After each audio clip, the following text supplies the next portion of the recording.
Hello and welcome back to another breaking news update. My name is Jimmy Boyd and you were watching Boyd News. I want to thank you so much for tuning in today. I've got some breaking news coming out here for you. So we're going to be talking about the country of Egypt.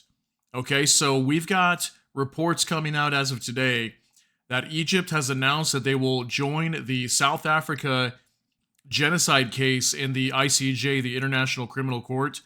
There's a genocide case that's ongoing against Israel. And I believe there is the countries of Colombia, Turkey, South Africa. It was originally brought to the court by South Africa, but Colombia and Turkey have recently agreed to join. And now we've got reports that Egypt wants to join. So this is pretty big news because Egypt has been a friendly partner with Israel for a very long time.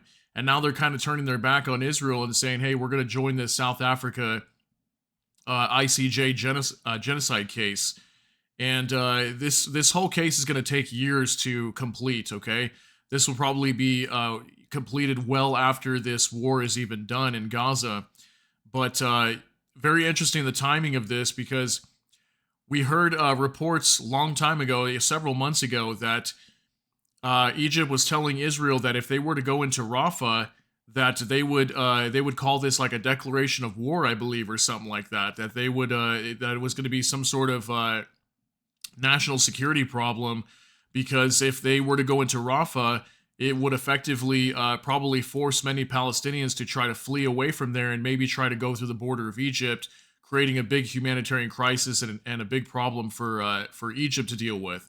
So once Israel started to go into Rafah here in the last like 3 or 4 days, the Egyptian government was completely silent on this. Okay, they weren't really saying anything at all. Now we've got reports coming out. I've got some unconfirmed reports too, stating that apparently they might be moving some heavy armor to the border of Gaza. I don't know if that's kind of just to prevent any kind of incursion in their country if the Palestinians try to come over. There was some reports as well a few days ago that there was some border clashes with Egyptian military and Palestinians that were trying to come over the border into Egypt, and they were there to stop them. So, yeah, very, very strange the timing here, but at the same time, I don't know, maybe this is just an outlet that Egypt is deciding to go instead of getting involved militarily or getting into a conflict with Israel. Maybe they'd rather just go the the ICJ route and just join this case. And I don't know, very, very strange the timing again, but let's go over this information here. Let's talk some more about this on Al Jazeera. Egypt says it will join South Africa's genocide case against Israel at ICJ.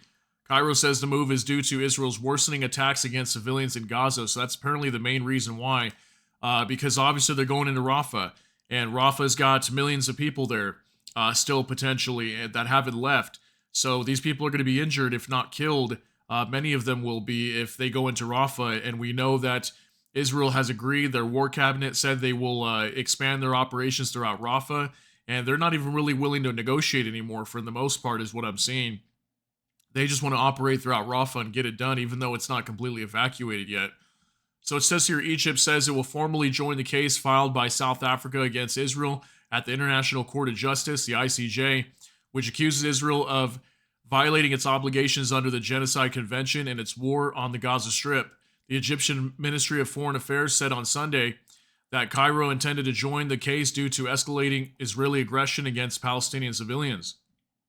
The submission comes in light of the worsening severity of the scope of Israeli attacks against Palestinian civilians in the Gaza Strip, and the continued perpetration of systematic practices against the Palestinian people, including direct targeting of civilians and destruction of infrastructure in the Gaza Strip, and pushing Palestinians to flee, the ministry said in a statement.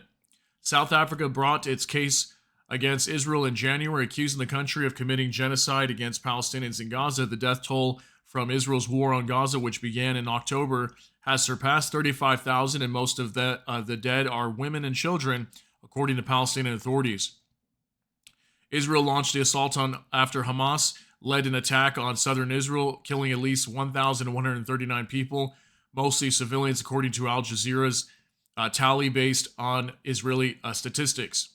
The top United Nations court issued an interim ruling in January that found there was a plausible risk of genocide in the enclave and ordered Israel to take a series of provisional measures, including preventing any genocidal acts from taking place. What happened to that? What happened to this whole UN court thing? They were telling Israel, I remember at one point, that they had to report back like every 30 days and make sure they were not harming civilians. And what happened to that? It just kind of just disappeared, and there's almost no talk about that anymore, which I think is kind of weird. But it says here the court, which sits in The Hague, rejected a second South African application for emergency measures made in March over Israel's threat to attack Rafah. Egypt will join Turkey and Colombia in formally requesting to join the case against Israel this month. Turkey said it would seek to join the case after South American country asked the ICJ last month to allow it to ensure the safety and indeed the very existence of the Palestinian people. So again, yeah, Turkey and Colombia already announcing they're going to join. Now we've got Egypt joining on the wagon as well. And I'm sure more countries will be jumping on this. And anybody that stands up against Israel and doesn't want them to, push into Rafah, we'll probably hear announcements of more countries doing this, not just Egypt and Colombia and Turkey. So Egypt said it is calling on Israel to comply with its obligations as the occupying power and to implement the provisional measures issued by the ICJ, which require ensuring access to humanitarian and relief aid in a manner that meets the needs of Palestinians in the Gaza Strip. It also demands that Israeli forces do not commit any violations against the Palestinian people.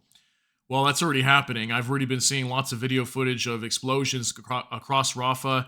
There is people getting injured, killed. It's already happening, and there is lots of evacuations as well going on. I think we've had upwards of maybe 300,000 people that have been evacuated already. Now, I don't know if they fully pulled out of Rafah, but that was the numbers that was being projected over the last few days. Upwards of 300,000 people being called to evacuate and head towards Al-Mawasi, which is like some tents that were set up on the beach, some humanitarian aid shelters temporarily for the people that had to leave Rafah. So yeah, Rafah is about to be destroyed as well in the coming days here once Israel starts to really ramp up their operations and start to move in. They've been doing that steadily and slowly over the past few days, but it hasn't been a full operation as of yet. But yeah, it looks like Egypt is going to be joining this ICJ genocide case in the International Criminal Court, or International Court of Justice, excuse me. Yeah, they're going to be moving in with this, and we'll have to see how this plays out. Like I said, more countries will probably be joining and standing up with these other countries here that have been for this this genocide case. So we'll see how that plays out. But yeah, that's going to be it for this update. Let me know what you think about this. Share your thoughts, concerns, and opinions down in the comment section. If you got something out of this update, please smash that like button. And also, if you enjoy my content, please consider subscribing down below. Hit the notification bell. That way YouTube can notify you. And with that, I hope you all have a great day. Everybody take care and God bless. And we'll see you in the next one.